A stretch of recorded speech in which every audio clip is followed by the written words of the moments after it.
저는 오늘 사도행전 21장 17절에서 26절까지 말씀을 가지고 믿음의 변질이라고 하는 제목으로 여러분들과 함께 은혜를 나눠보려고 합니다. 우리의 믿음과 삶의 규범은 바로 성경이라는 거죠. 아무리 세상이 변하고 문화가 바뀌어도 믿음의 본질이 변하면 안 된다는 것입니다. 이번에 한국에 잠깐 나가봤더니 지난 30여 년 동안 엄청난 변화와 엄청난 발전이 있었고요. 문화와 모든 부분에서 한 세계 제일 탑으로 달려갈 만큼 그렇게 문화가 창달하게 되고 경제적으로도 엄청나게 부유하게 됐습니다만, 그러나 믿음이 많이 변질된 것 같아요. 30년 전 어떤 그 믿음이 어느 순간에 많이 좀 식어져가는 그런 느낌을 이번에 받고 왔습니다. 하나님의 말씀은 어제나 오늘이나 영원토록 동일하기 때문에 믿음은 아무리 문화가 바뀌고 아무리 세상이 바뀐다고 하더라도 믿음의 본질이 변화가 돼서는 그러면 타락이 시작되는 거죠.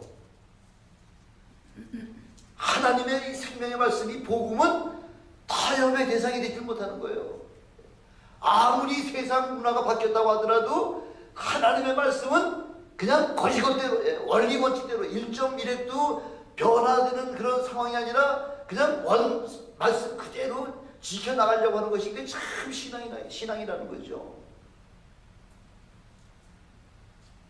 요즘 교회가 분열되고 어려움을 겪고 있는 바로 그 주된 원인이 뭐냐면 다른 거 아니에요. 말씀이 변질되고 교리가 말씀 위에 서기 때문에 교리를 말씀보다 더 중요하게 생각하기 때문에, 그래서 이 교회가 생명력을 잃어가고 교회가 타락해져가고 교회가 분산이 되고 점점 더 어려워져가는 그런 현실을 우리가 바라보게 되는 것입니다. 사도 바울은 복음을 위해서 엄청난 숱한 역경과 위기를 당하면서도 그의 복음에 대한 열정을 아무도 꺾을 수 없었지 않습니까? 지금 오늘 본 말씀은 3차 선교여행을 잘 마치고 예루살렘으로 지금 돌아가는 길에, 예루살렘에 가면은 결박과 환란이 기다리고 있다는 그 하나님의 음성을 듣지 않습니까? 내가 지금 3차 선교여행을 마치고 예루살렘에 가게 되면은 나를 반겨줄 사람들이 있는 것이 아니라 오히려 나를 결박하고 환난으로 그렇게 어려움을 줄 것이, 어려움이 기다리고 있다고 하는 사실을 하나님의 음성을 통해 들었을 뿐만 아니라 또 빌립 집사의 그 처녀딸 4사람을 통해서도 예루살렘에 가면은 그 사도 바울의 그 띠를 갖다가 가져다가 사도 바울의 발과 손을 묶으면서 당신이 예루살렘에 들어가면 이렇게 손발이 그렇게 결박될 것입니다 하고서 예언의 말씀까지 들었음에도 불구하고 사도 바울의 그 마음의 결심을 꺾지 못했다는 거죠.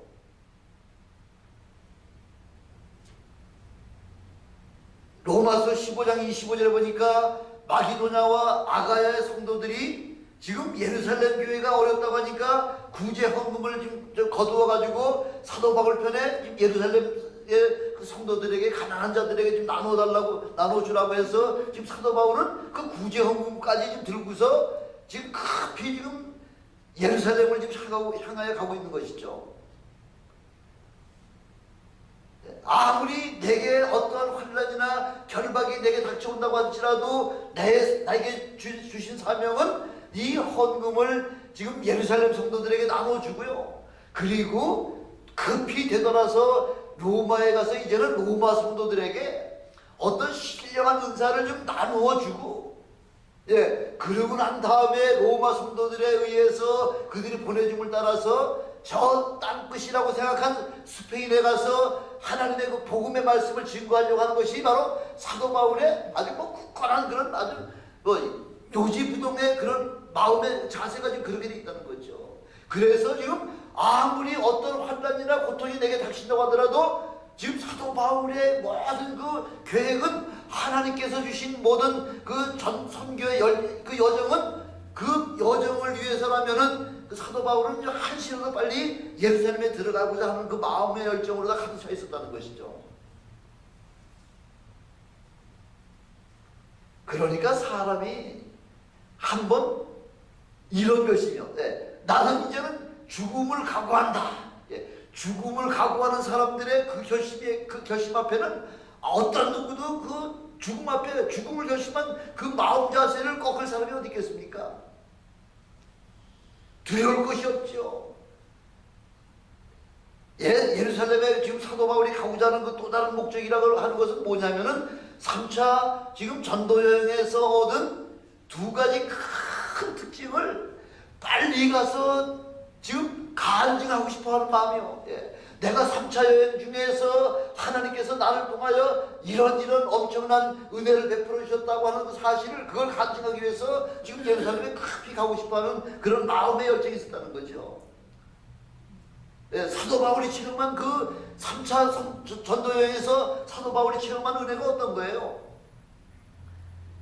바로 예루살렘의 오순절 마가의 다락방의 사건이 그 에베소 교회를 통해서, 바로 이방인들이 있는 그 에베소 교회를 통해서 예루살렘 마가의 다락방에 그 일어났던 엄청난 성령의 역사가 동일하게 에베소 교회에도 일어났을 뿐만 아니라, 이거는 기적 중의 기적이죠. 어찌 이방 사람들이 하나님의 은혜를 체험할 수 있을 뿐만 아니라 하나님의 성령의 은혜를 체험할 수 있겠냐는 거죠. 이방인은 도저히 예루살렘 사람이나 유대 사람이나 은혜 받을 것을 이방인 사람들이 은혜 받는다고 하는 사실은 유대인들은 상상하지 못하는 그런 상황이에요. 근데 지금 에베소 교회에서는 오순절 마가의 다락방의 사건과 같은 엄청난 성령의 역사가 나타났을 뿐만 아니라, 또한 그 사도 바울이 강론을 오래도 밤늦게까지, 내일이면 떠나야 되기 때문에 늦게까지, 아마 제 생각에서는 한 7, 8시간, 오랜 시간. 왜? 내가 이제 로마로 예루살렘에 들어가게 되면 다시 이곳에 에베소 교회에 올 수 있을지 모를지, 내 앞길이 한 치 앞을 바라보지 못하는 사도 바울의 입장에서는 한 말씀이라도 더 에베소 교회 교인들에게 증거하고 싶어가지고 밤이 아마 늦도록, 밤이 맙도록 밤 12시까지 계속해서 강론을 하던 도중에 한 청년이, 유두고라고 한 청년이 그 유리창 옆에 그 창문 옆에 거기다 걸터앉아 있다가 조는 바람에 그냥 3층 누각에서 3층에서 떨어져서 죽어버렸잖아요. 아니, 하나님의 말씀을 전하다가 사람이 죽었다는 그런 사실이 보도가 될 것 같으면은 전도가 되겠습니까? 아니면 전도가 방해가 되겠습니까? 그래서 사도 바울이 아래층에 내려가서 그 유두고 청년, 죽은 유두고 청년 위에 그 같이 가서 몸을 덮여가지고서 얼마 동안 기도하고 나니까 유두고 청년이 살아났다고 하는 사실. 바로 사망, 죽은 자가 살아나는 역사가 바로 성령의 역사를 통해서 사도 바울을 통해서 체험하게 하신 그 사건이라고 하는 것은 바로 예수님이 아니시고는 감히 어떻게 죽은 자를 살릴 수가 있습니까? 그러나 이렇게 믿음의 역사를 통해서 죽은 자가 살아나는 그 사실을 예루살렘 교회에다가 증거하고 싶었겠죠. 두 번째 사도 바울이 또 예루살렘에 크게 하고자 하는 열정이 많았던 그 두 번째 이유는, 사도 바울이 에베소에서 2년간을 체류하면서요, 2년간을 체류하면서 에베소에서 뭘 만들었죠? 에베소에서 뭐를 만들었어요? 두란노 신학교를 만들었다는 거죠. 그동안은 유대인들에게만 복음을 전해서 유대인들에게만 은혜받게 했었는데, 이제는 모든 사역이 이방인들 손에 의해서, 이방인들에 의해서 이제 복음이 전파될 수 있게 하기 위하여 신학교 두란노 서울을 만들기 시작했다는 거죠. 그래서 2년 동안을 제자들을 양육하는 그 사실이라고 하는 것은, 이것은 바로 세계 선교의 바로 전초전이지 않습니까? 제자들을 양육해서 그 제자들로 말미암아 온 세상 만방에 예수 그리스도의 복음을 증거한다고 하는 사실은 보통 평신도 사역하고는 차원이 다른 거죠. 이렇게 주의 종을 배출하는 신학교가 세워졌다고 하는 사실을 이제 예루살렘 교회에다가 그거 증거하기 위해서 지금 급히 예루살렘에 가고 싶어하는 그 마음의 열정을 다 가득 찼다는 것이죠. 근데 이렇게 그 예루살렘에 가고자 하는 그 사도 바울의 마음의 열정은 뜨거운데, 지금 오늘 본문 말씀 들어보니까 예루살렘의 교회의 반응은, 교회 지도자들, 예루살렘 교회 지도자들의 반응은, 예, 사도 바울의 그 뜨거운 마음하고는 조금 거리가 먼 것 같습니다. 예, 뭐라고 지금 돼 있냐면, 첫 번째 보니까 염려하는, 22절에 보니까, 22절 한번 보시죠. 22절에 보니까 뭐라고 지금 말씀하면, 그러면 어찌할꼬? 어떻단 얘기예요? 사도 바울이 이제 우리한테 3차 선교여행을 통해서 그 모든 하나님의 역사하심을 우리한테 증거하는 것에는 전혀 관심이 없고요. 예, 사도 바울로 말미암아 잠잠하고 평안한 예루살렘 교회에 폭풍의 핵이 되지 않을까.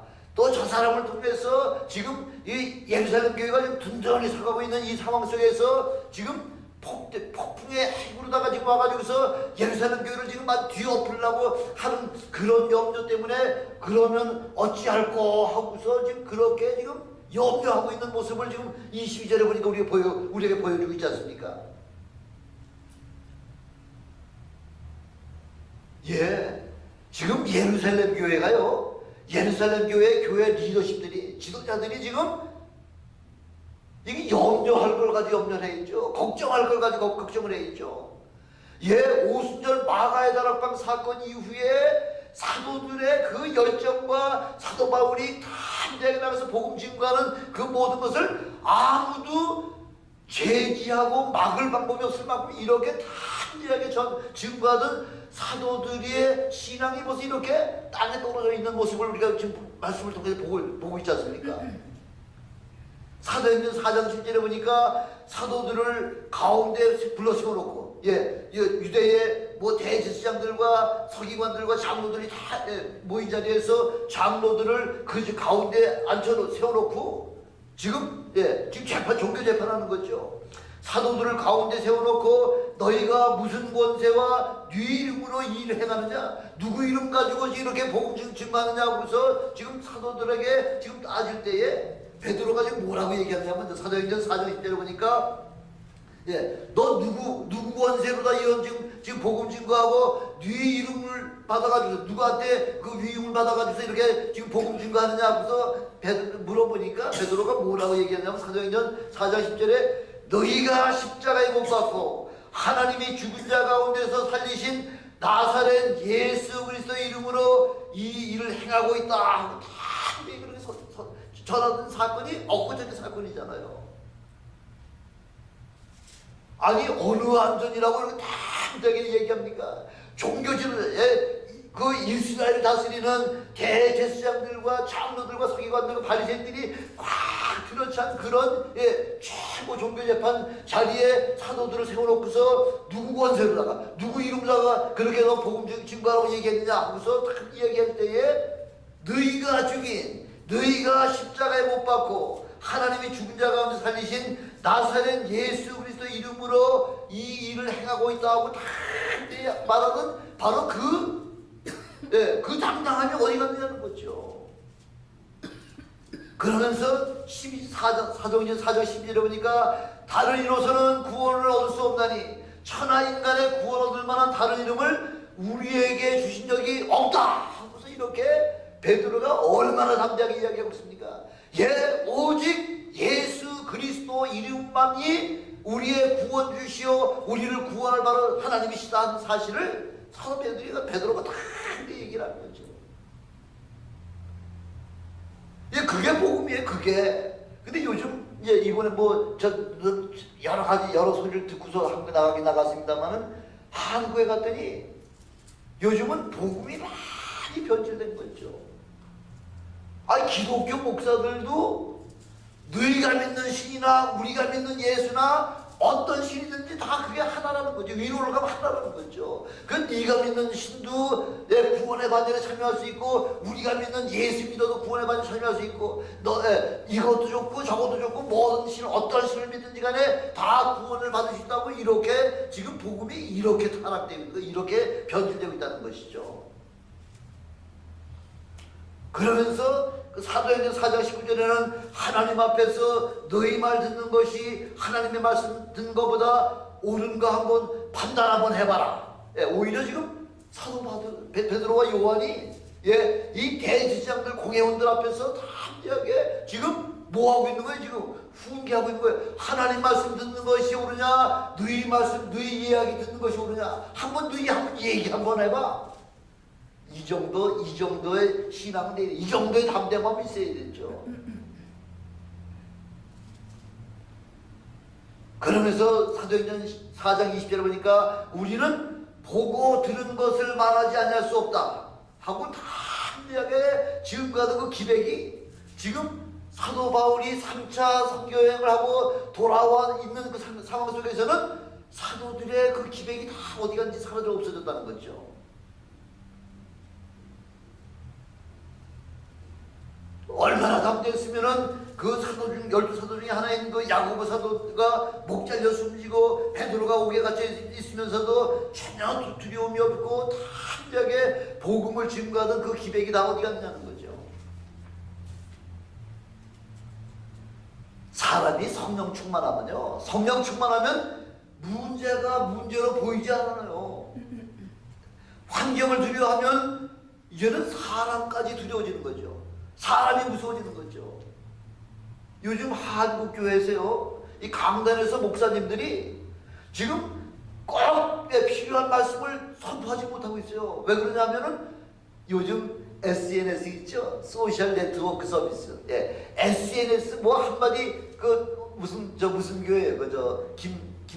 무슨도 저기 김웅도 목사님 교회, 김웅도 목사님이 그래도 뭐 담대하게 얘기하지만 다른 목사님들은 괜히 한번 동성 결혼 한번 그 얘기했다가 딱 집중적으로다가 욕먹는 게 두려워가지고 아예 여기서 하나님의 말씀을 정면으로 해석한 자들을 감히 판단하지 못하고 그냥 입 다물고 있는 그 아주 벙어리 노릇을 하고 있는 것이 예, 지금 여러 전 세계 교계의 아주 가장 심각한 문제죠. 뭐 한국은 또 그렇다 손치더라도 미국 같은 데는 얼마나 지금 동성결혼 오케이 그 성형 취향이 그런 건 어떻게 하고서 지금 교회 목사들이 다 그런 동성결혼자를 다 받아들이고 있잖아요. 아니 하나님이 안 된다고 했는데 하나님은 그런 동성결혼을 제일 미워하고 그런 자들을 저주한다고 그렇게 말씀했음에도 불구하고 대치옥이 무슨 대치옥이에요?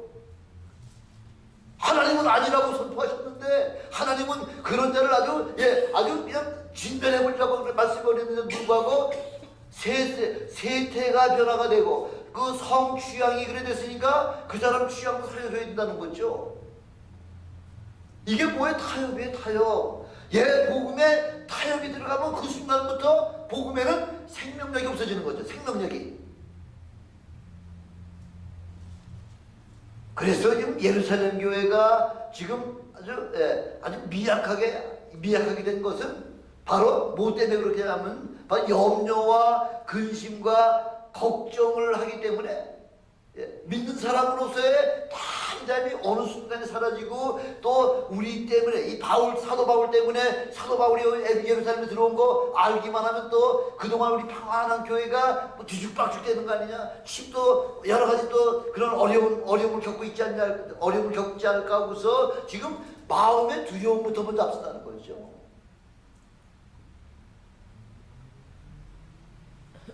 두 번째 예루살렘 교회가 이렇게 아주 연약하게 된 그 두 번째 이유를 뭐 때문이냐면 20절에 보니까요. 20절에 보니까 뭐라고 나와 있습니까? 20절을 같이 한번 읽어볼까요? 저희가 듣고 하나님께 영광을 돌리고 바울더러 이르되 형제여 그대도 보는 바에 유대인 중에 믿는 자 수만 명이 있으니 다 율법에 열심히 있는 자라. 지금 예루살렘에야 당연하지요. 예루살렘의 그 모든 지금 예루살렘 지금 기독교의 교인들은 다 어디 사람이에요? 유대 사람이죠. 유대 사람들은 100% 유대교에 있다가 지금 기독교로다가 개종한 사람들 아니에요. 하나님의 엄청난 은혜를 체험하고서 유대교에서 지금 기독교로다가 개종한 사람들이잖아요. 그러니까 예루살렘 교회는 당연히 아주 율법에 열심히 있는 자들로 가장 차 있다는 거죠. 그래서 그 사람, 예루살렘 교회는 뭐가 대세예요? 유대주의자들이 대세라고 해요. 유대주의자들. 유대교회에서 은혜 받고 구원 받아가지고 좀 기독교로다가 개종한 사람들로다가 꽉 차. 그런 사람도 대세, 그런 사람이 대세라는 거죠. 예, 지금 율법에 열심히 있는 사람이 지금 우리 예루살렘 교회가 엄청 수만 명이라는 수만 명. 근데 사도 바울이 지금 사도 바울에 관한 이야기를 듣기는 사도 바울은 지금 유대인들의 자녀들에게 남자아이들에게 할례를 행하지 못하도록 그렇게 지금 하고 돌아다니고 있다는 거죠. 그럼 뭐라는 거죠? 그러면 예, 아무리 구원받고 복음으로 말미암아 은혜를 받았다고 하더라도 할례는 행해야 된다는 거죠. 할례가 없으면은 구원받지 못한다고 이렇게 지금 가르치고 있는 거죠. 그게 뭐예요? 그게 바로 유대 혼합주의라는 혼합주의. 섞이면 깨끗한 물에 잉크 한 방울만 떨어져도 전체가 다 파랗게 변화가 되잖아요. 순수한 그 복음 안에 율법의 유대주의의 그 율법이 들어오게 되면은 바로 혼합주의가 되는 거죠. 아무리 교세에 유대주의자로다가 꽉 차 있다고 하더라도, 예, 바로 대세는 유대주의가 꽉 찼다고 하더라도 참교회는 숫자가 문제가 아니에요. 한 영혼이든 뭐 두세 사람이든 참 그 말씀대로 살고자 하는 바로 그 믿음이야말로 참 교회라는 거죠. 사람의 많고 죽음이 그게 교회의 본질이 아니라는 거죠. 참 교회는 소수의 열정을 가진 자에 의해서, 그런 사람에 의해서 세상은 지금까지 지난 2000년 동안 소수의 복음의 열정을 가진 자들로 말미암아 세상이 지금까지 변화되고 있다는 사실이죠. 요즘도 보면 그 율법과 교권에 목매는 사람들이 있잖아요.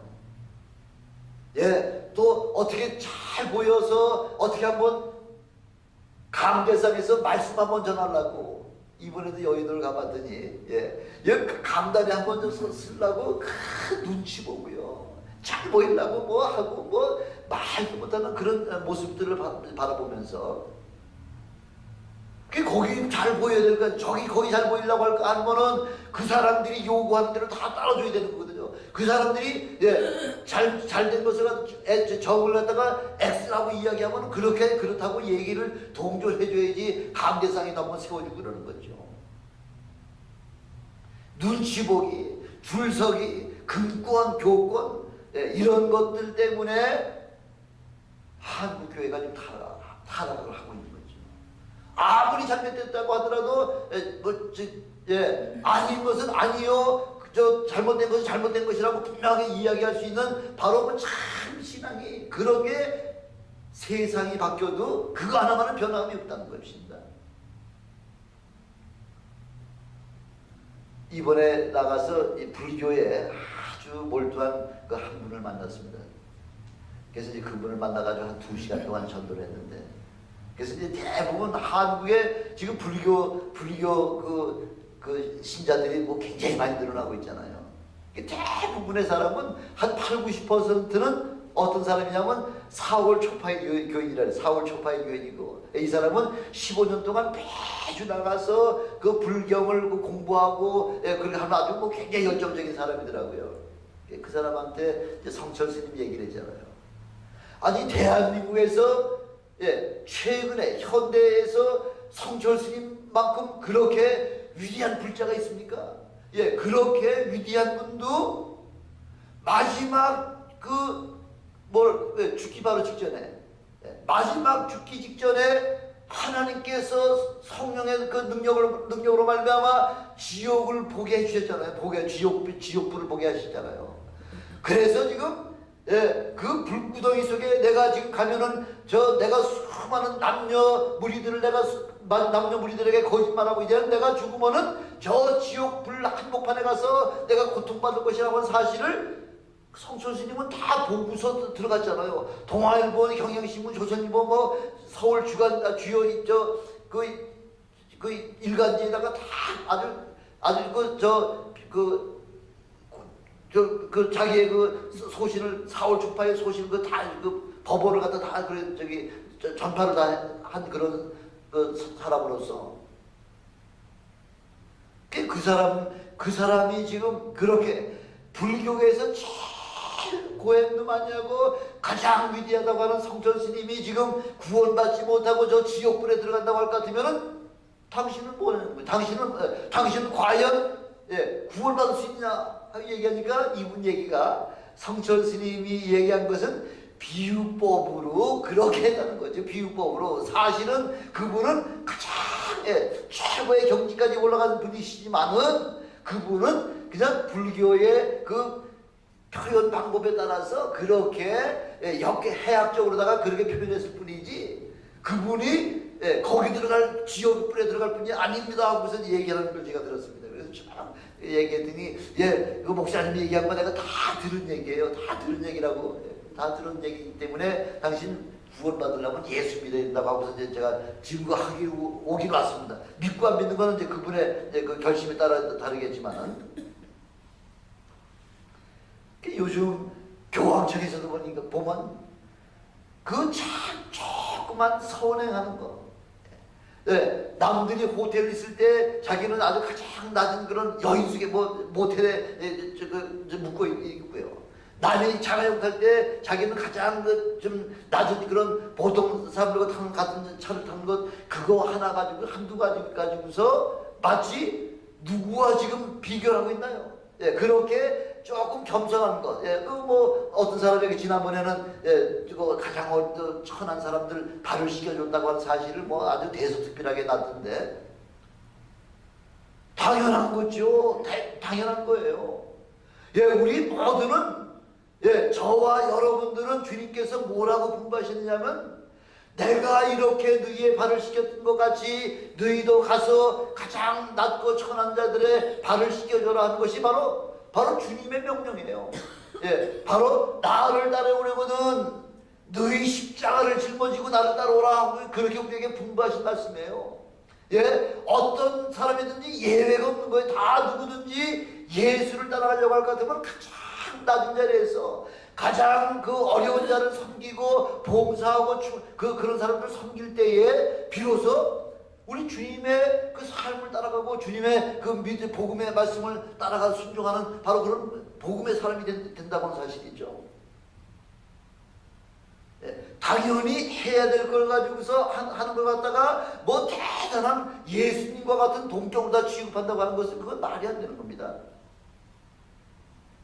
우리 모두에게는 우리에게 맡겨준 십자가가 있으니까 그 십자가를 짊어지고 주님을 따르는 그 제자야말로 참 제자다 하고서 주님께서 우리에게 그렇게 말씀하고 있지 않습니까? 근데 그럼에도 불구하고 복음에는 다른 것이 들어갈 수가 없네. 그런데도 갈라디아 교인들은 유대주의자들로 꽉 차가지고서 율법은 고사하고 그 중에서 최소한도 할례는 받아야 구원받는다. 이렇게 지금 성도들한테 가르치고 있다는 거죠. 만약에 할례를 받지 못하면 구원받지 못한다는 거예요. 오죽 답답하면 사도 바울이 갈라디아 3장 3절에 어리석도다 갈라디아 사람들아 성령으로 시작했다고 어떻게 육체로 마치려 하느냐 하고서 그렇게 책망하는 모습을 갈라디아 3장에 우리에게 그렇게 말씀하고 있지 않습니까? 성령으로 시작했다고 어떻게 육체로 마치려 하느냐. 이게 바로 요즘 기독교인들의 많은 기독교인들이 저지르고 있는 가장 큰 잘못이 성령 충만했던 그 과거의 삶은 다 어딘가 없어지고 지금 다시 육체로 돌아가려고 하는 그 모습들을 바라보면서 그래서 갈라디아 3장 10절에 보니까 무릇 율법 행위에 속한 자들은 저주 아래 있는 자로다 그렇게 선언하고 있지 않습니까? 율법을 행하려고 하는 자들, 율법으로 말미암아 구원받으려고 그렇게 율법을 행하려고 하는 자들은 결국은 저주 아래 있는 자라는 거죠. 요즘 어떤 교파에서는 안식일, 토요일날은 세상 없이 지켜야 돼. 토요일, 안식일이 하나님께서 영원토록 지키라고 하셨기 때문에 안식일은 죽어도 지켜야 돼. 안식일을 지키려고 할 것 같으면 안식일뿐만 아니라 율법 전체를 다 지켜야 되는 거예요. 이거는 하고 이거는 안 할 것 같은 건 율법 지키는 거 아니에요. 안식일에 우리 구원이 있는 거 아니잖아요. 예수님께서 말씀하시잖아요. 안식일은 살리고 육신과 뿐만 아니라 영혼까지 쉬게 하는 날이 바로 안식이라는 거죠. 그 목적이 그렇다는 거죠. 우리의 선한 행동 가지고서 의인이 되고 싶어하는 분 계세요? 예, 선한 행동 가지고 나 이렇게 참 저 어려운 사람에게 도와주고 저 사람도 보태주고 이런 어려운 일들을 도와줬기 때문에 나는 아주 의롭다 하고 이렇게 생각하는 분 혹시 계시냐고요? 예, 우리의 행위로서는 의인은 없나니 하나도 없다 하고서 이렇게 이미 사도 바울이 선언하고 있지 않습니까? 율법으로는 도무지 구원이 될 수가 없다는 거죠. 그래서 복음에다가 율법이든지 아니면 철학이든지 아니면 사상이든지 아니면 요가든지 어떠한 그런 종파든지 그런 이론이 그 복음 속에 혼합이 될 것 같으면 바로 그 순간부터 복음에는 그 생명력이 떨어진다고 하는 사실이죠. 예, 복음은 온전히 예수 그리스도로 말미암아 우리가 구원받았다고 하는 그 확실한 믿음으로 말미암아 구원받는 거예요. 예. 아무리 행동이 엉터리 같다고 하더라도 살다 보면 아직까지 변하지 못한 그런 사람들이 많이 있잖아요. 예수를 영접하고 나서도 아직까지 삶이 그거 따라가지 못하는 사람들이 있잖아요.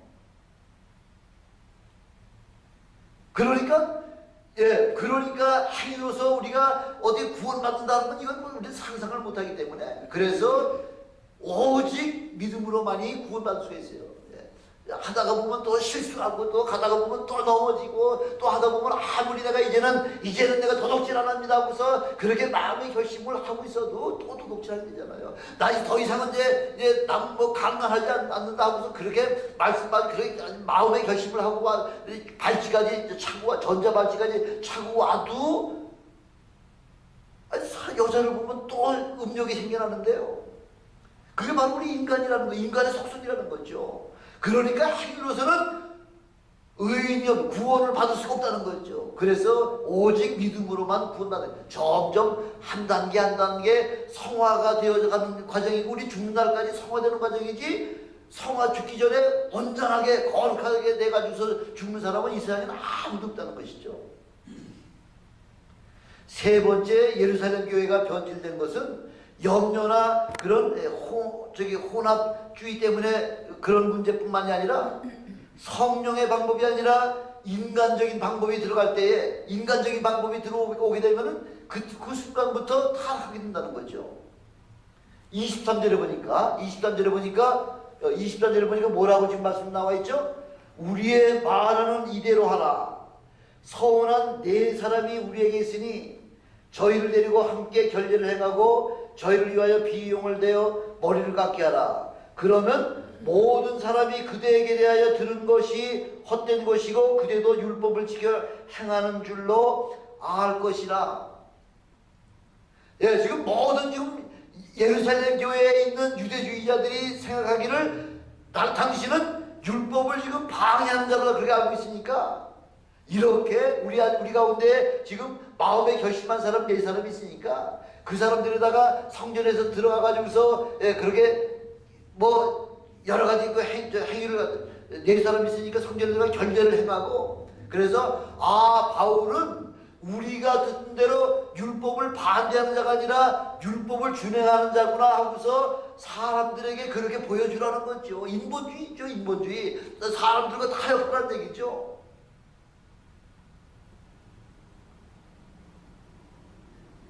인간적인 방법이 들어오게 되면 그때부터는 또 복음이 또 변질이 되기 시작하는 거죠.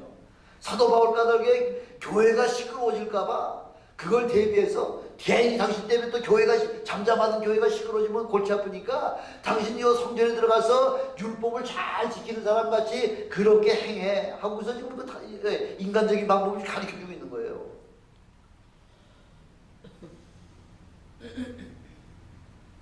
사도 바울은 하나님의 음성을 듣고 죽음을 각오하고 지금 예루살렘에 왔잖아요.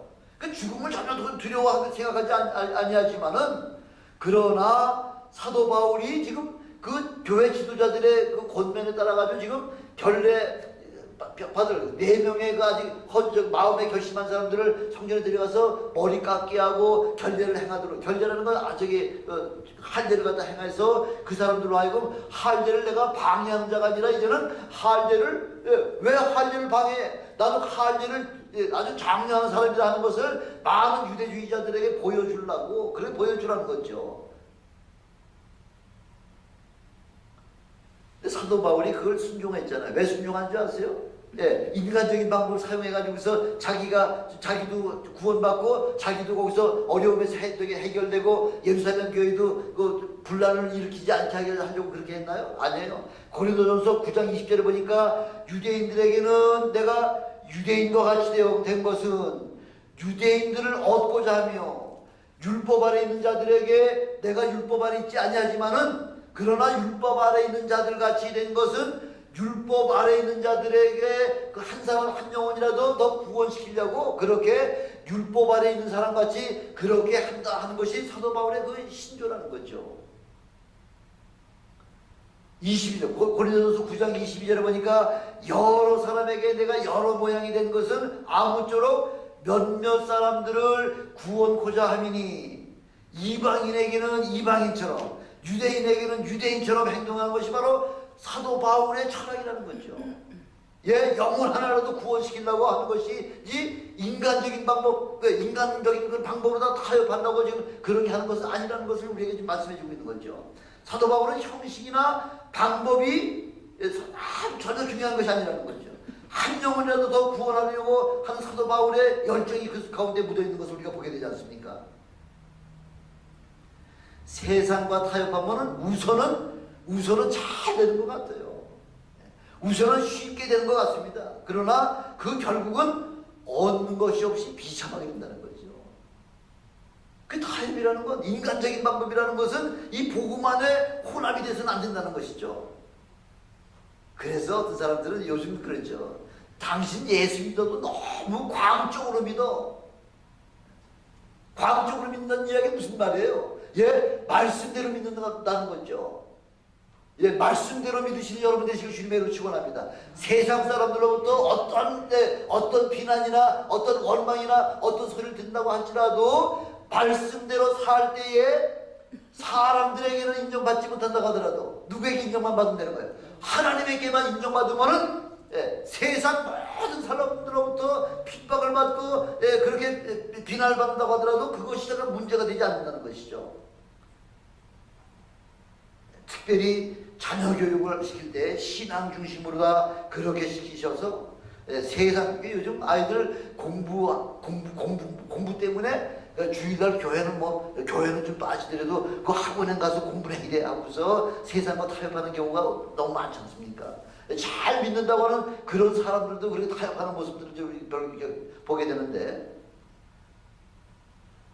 사도 바울만은 절대 그런 사람들과 세상적인 방법과 그런 것에 인간적인 방법으로다가 타협을 하지 않냐고. 그래서 마침내 결박을 당해서 그래서 로마 가이사의 재판을 받기 위해서 가는 그런 과정을 지금 겪게 되는 거죠. 그래서 하나님께서 말씀하고 계시잖아요. 바울아, 내가 이곳에서 담대하게 예수 그리스도의 복음을 증거한 것 같이 로마에 가서도 나를 위해서 담대하게 증거하기 위해서 너는 로마로 가야 된다는 거죠.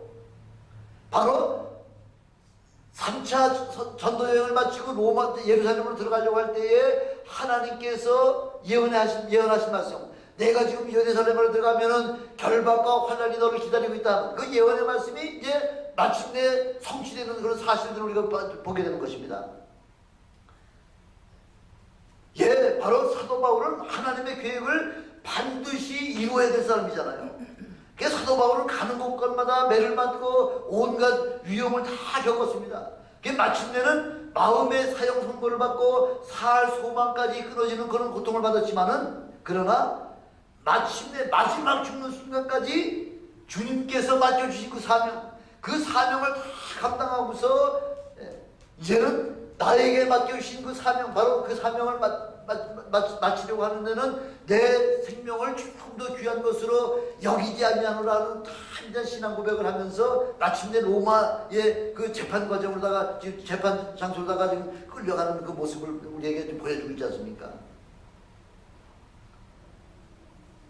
예, 이런 사람이요, 이런 신앙의 열정 가진 사람이 한 교회에 3명만 있어도요, 3명만 있어도 그 교회는 전 세계 어떤 교회보다도 더 왕성한 교회가 될 수 있다고 하는 확신을 가지고 있습니다. 왜? 성령께 사시는데. 예, 복음에 대한 열정 가지는 분 3분만 이 가운데 계시면요, 세상을 변화시키고 나올 수가 있습니다. 저는 이 가운데 계신 모든 분들이 다 복음에 열정적인 그런 믿음의 사람이 되시길 주님의 축원합니다. 예, 이렇게 불같은 성령이 충만한 그런 사람들을 우리 하나님이요, 그런 사람들을 불러서 하나님의 뜻에 합당한 그런 사역들을 맡겨주십니다. 바로 열정의 사람은 결코 멈춰서지 않냐고요. 계속해서 전진해 나가는 그런 믿음의 소수의 사람들을 통해서, 바로 여러분들을 통해서 세상이 변화되시기를 주님의 이름으로 다시 한번 축원합니다. 예, 여러분들을 통해서 세상이 변화되기를 다시 한번 주님의 이름으로 축원합니다. 기도하시겠습니다.